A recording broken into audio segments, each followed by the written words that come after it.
ಸುಮ್ಮನಿದ್ದಂತಹ ಸಿದ್ದರಾಮಯ್ಯ ಸಿಡಿದೆದ್ದಿದ್ದಾದ್ರೂ ಯಾಕೆ? ಈ ಒಂದು ಸಂದರ್ಭದಲ್ಲಿ ಹೈಕಮಾಂಡ್ಗೆ ತಕ್ಕ ಪಾಠವನ್ನ ಕಲಿಸ್ಲಿಕ್ಕೆ ಸಿದ್ದರಾಮಯ್ಯ ರೆಡಿ ಆಗಿದ್ದಾರಾ? ಸಿಡಿದೆದ್ದ ಸಿದ್ದುವಿನ ಹಿಂದಿನ ಸೀಕ್ರೆಟ್ ಆದ್ರೂ ಏನು? ಇವತ್ತಿನ ವಿಡಿಯೋದಲ್ಲಿ ನಾನು ನಿಮಗೆ ತಿಳಿಸ್ತಾ ಹೋಗ್ತೀನಿ. ಕರ್ನಾಟಕ ನ್ಯೂಸ್ 9ಗೆ ಸ್ವಾಗತ. ನಾನು ವಿಮಲಾ ನಾಗರಾಜ್. ಸ್ನೇಹಿತರೆ, ಇದೀಗ ರಾಜ್ಯದಲ್ಲಿ ಸಿಎಂ ಬದಲಾವಣೆಯ ವಿಚಾರ ಸ್ವಲ್ಪ ತಣ್ಣಗಾದಂತೆ ಕಾಣ್ತಾ ಇದೆ. ಯಾಕಂತಂದ್ರೆ ಇದೀಗ ಹೈಕಮಾಂಡ್ ಅಂಗಳವನ್ನ ತಲುಪಿದಂತಹ ಇಬ್ಬರು ನಾಯಕರಿಗೂ ಕೂಡ ಯಾವುದೇ ರೀತಿಯ ಉತ್ತರ ಸಿಕ್ಕಿಲ್ಲ. ಹೀಗಾಗಿ ಇಬ್ಬರು ಕೂಡ ಸುಮ್ಮನಾಗಿದ್ದಾರೆ. ಅದರಲ್ಲೂ ಡಿಕೆ ಅಂತೂ ಯಾವುದೇ ರಣತಂತ್ರಗಳನ್ನ ಮಾಡದೆ ತಪ್ಪಿಗಿರೋದನ್ನ ನೋಡ್ತಾ ಇದ್ರೆ ಹೈಕಮಾಂಡ್ ಭರ್ಜರಿಯಾಗಿ ಬೆಂಡೆತ್ತಿದೆ ಅನ್ನುವಂತಹ ಮಾತುಗಳು ಕೇಳಿ ಬರ್ತಾ ಇದೆ. ಇದರ ಜೊತೆಗೆ ಸಿಎಂ ಸಿದ್ದರಾಮಯ್ಯ ಇದೀಗ ಸಿಡಿದೆದ್ದಿದ್ದಾರೆ ಅನ್ನುವಂತಹ ಮಾಹಿತಿ ಲಭ್ಯವಾಗ್ತಾ ಇದೆ. ಸಿಎಂ ಸಿದ್ದರಾಮಯ್ಯ ರಾಜಕೀಯ ಕಾರ್ಯದರ್ಶಿ ಸುರ್ಜೇವಾಲಾ ಬದಲಾವಣೆ ವಿಚಾರದಲ್ಲಿ ಸಿಡಿದೆದ್ದಿದ್ದು, ಇದೆಲ್ಲ ಒಂದ್ ಕಡೆ ಬಿಹಾರ ಚುನಾವಣೆಯ ಹಿಂದಿನ ಕಸರತ್ತು ಅಂತ ಹೇಳಲಾಗ್ತಾ ಇದೆ. ತಾನು ಅಂದುಕೊಂಡಂತಹ ಯಾವುದೇ ಕೆಲಸಗಳಿಗೆ ಹೈಕಮಾಂಡ್ ಅಸ್ತು ಅಂತಿಲ್ಲ, ತನ್ನನ್ನ ಯಾವುದಕ್ಕೂ ಕೂಡ ಹೈಕಮಾಂಡ್ ಲೆಕ್ಕಕ್ಕೆ ಇಟ್ಕೊಂಡಿಲ್ಲ. ಹೀಗಿರುವಾಗ ಸುರ್ಜೇವಾಲಾ ಬದಲಾವಣೆ ಆಗಲೇಬೇಕು ಅಂತ ಪಟ್ಟು ಹಿಡಿದಿರ್ತಕ್ಕಂಥ ಸಿದ್ದರಾಮಯ್ಯ ಒಂದು ರಣತಂತ್ರದ ಹಿಂದಿನ ರಹಸ್ಯ ಏನು? ನಾನು ಚೆಸ್ ಅನ್ನ ಆಡ್ತೀನಿ, ಫುಟ್ಬಾಲ್ ಅನ್ನ ಆಡಲ್ಲ ಅನ್ನೋ ಡಿಕೆಗೆ ಫುಟ್ಬಾಲ್ ಅನ್ನ ಆಡ್ತಾ ಇರ್ತಕ್ಕಂಥ ಸಿದ್ದರಾಮಯ್ಯ ಈ ಹಿಂದೆ ಮಾಡಿರ್ತಕ್ಕಂಥ ರಣತಂತ್ರಗಳಿಗೆ ಹೋಲಿಕೆಯನ್ನ ಮಾಡಿದ್ರೆ ಈ ಒಂದು ರಣತಂತ್ರ ಬಹಳ ಮುಖ್ಯವಾಗುತ್ತೆ ಅಂತ ಹೇಳ್ಬಹುದು. ಯಾಕಂತಂದ್ರೆ ಸಿದ್ದರಾಮಯ್ಯ ಅವರಿಗೆ ರಾಜಕೀಯದಲ್ಲಿ ಇರ್ತಕ್ಕಂಥ ಅನುಭವ ಅಷ್ಟಿಷ್ಟಲ್ಲ.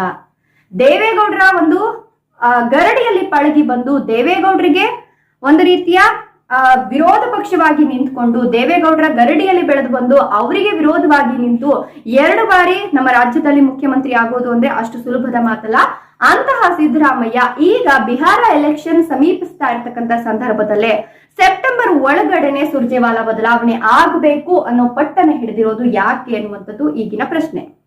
ಹೌದು, ಈ ಹಿಂದೆ ಸಿದ್ದರಾಮಯ್ಯ ಅವರು ಸಚಿವ ಸಂಪುಟ ಜೊತೆಗೆ ಕಾರ್ಯದರ್ಶಿ ನೇಮಕಾತಿ ಇರಬಹುದು, ಅದರ ಜೊತೆಗೆ ಕೆಪಿಸಿಸಿ ಅಧ್ಯಕ್ಷರ ಬದಲಾವಣೆ ವಿಚಾರ ಇರಬಹುದು. ಈ ಒಂದು ವಿಚಾರವಾಗಿ ಸಾಕಷ್ಟು ಚರ್ಚೆಯನ್ನ ನಡೆಸ್ತಾರೆ. ಬಟ್ ಹೈಕಮಾಂಡ್ ಅದ್ಯಾವುದಕ್ಕೂ ಕೂಡ ಸೊಪ್ಪನ್ನ ಹಾಕೋದಿಲ್ಲ.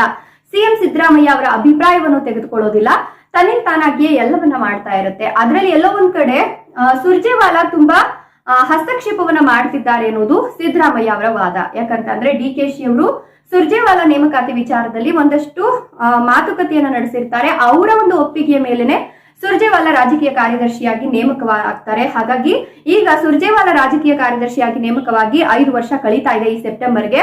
ಸೊ ಬಿಹಾರ ಎಲೆಕ್ಷನ್ ಕೂಡ ಹಾಗೆ ಬರ್ತಾ ಇರೋದ್ರಿಂದ ಸುರ್ಜೇವಾಲಾ ಬದಲಾವಣೆ ಆಗ್ಲೇಬೇಕು. ಸುರ್ಜೇವಾಲಾ ಬದಲಾವಣೆ ಆಗ್ಲಿಲ್ಲ ಅಂತ ಹೇಳಿದ್ರೆ ರಾಜಕೀಯದಲ್ಲಿ ಅಲ್ಲೋಲ ಕಲ್ಲೋಲ ಆಗ್ಬಿಡುತ್ತೆ ಅಂತ ಸಿದ್ದರಾಮಯ್ಯ ಈಗ ಬಿಗಿಪಟ್ಟನ್ನ ಹಿಡಿದಿದ್ದಾರೆ. ಇನ್ನೊಂದ್ ಕಡೆ ಬಿಹಾರ ಚುನಾವಣೆಯನ್ನು ಎದುರಾಗ್ತಿದೆಯಲ್ಲ, ಈ ಒಂದು ಬಿಹಾರ ಚುನಾವಣೆಯಲ್ಲಿ ಬಿಜೆಪಿಗೆ ಈ ಒಂದು ಸಿಎಂ ಬದಲಾವಣೆ ವಿಚಾರ ಇದೆಯಲ್ಲ, ಅದು ರಾಜಕೀಯ ದಾಳವಾಗ್ತಾ ಇದೆ.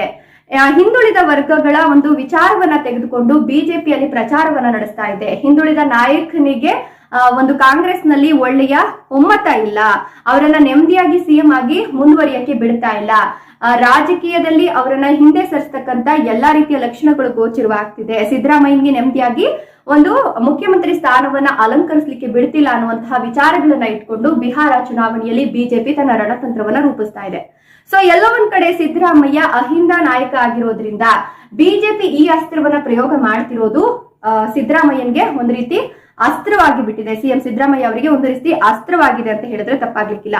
ಯಾಕಂತಂದ್ರೆ ಇದೇ ಅಸ್ತ್ರವನ್ನ ಇಟ್ಕೊಂಡಿರ್ತಕ್ಕಂಥ ಸಿಎಂ ಸಿದ್ದರಾಮಯ್ಯ ಈಗ ಸುರ್ಜೇವಾಲಾ ಬದಲಾವಣೆಯ ಪಟ್ಟನ್ನ ಹಿಡಿದಿದ್ದಾರೆ.